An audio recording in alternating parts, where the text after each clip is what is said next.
പലരും എന്നോട് ചോദിക്കുന്ന ഒരു ചോദ്യമാണ്, എങ്ങനെയാണ് ക്യുസീഷൻ എന്നതിലേക്കുള്ള ഒരു യാത്ര എന്നുള്ളത്.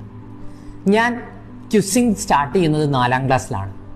4ാം ക്ലാസ് മുതലേ ഒരുപാട് സംസ്ഥാനതല മത്സരങ്ങളിലും ജില്ലാതല മത്സരങ്ങളിലും ഒക്കെ പങ്കെടുത്തിരുന്നു. പക്ഷേ ഈ ക്യുസിൽ പങ്കെടുക്കുന്നവരെ പൊതുവെ ഒരു ബുദ്ധിജീവി എന്നുള്ള ഒരു പരിവേഷം കൊടുക്കുന്നത് നമ്മളുടെ ഒരു സമൂഹത്തിന്റെ പൊതുവായിട്ടുള്ളൊരു പ്രത്യേകതയാണ്. അതായത് ഒരുപാട് വായിക്കുന്ന ഒരാളായിരിക്കണം ക്യുസിന് പോകുന്നത്, അദ്ദേഹം ഭയങ്കര കണ്ണട വെക്കുന്ന ഒരാളായിരിക്കണം എന്നൊക്കെയുള്ള ഒരു പൊതുവായിട്ടുള്ളൊരു ധാരണയുണ്ട്. ആ ധാരണയെ പൊളിക്കുക എന്നുള്ള ഒരർത്ഥത്തിലാണ് ക്യുസീഷൻ എന്നുള്ള ഒരു രീതിയിലേക്ക് ഞാൻ മാറിയത്.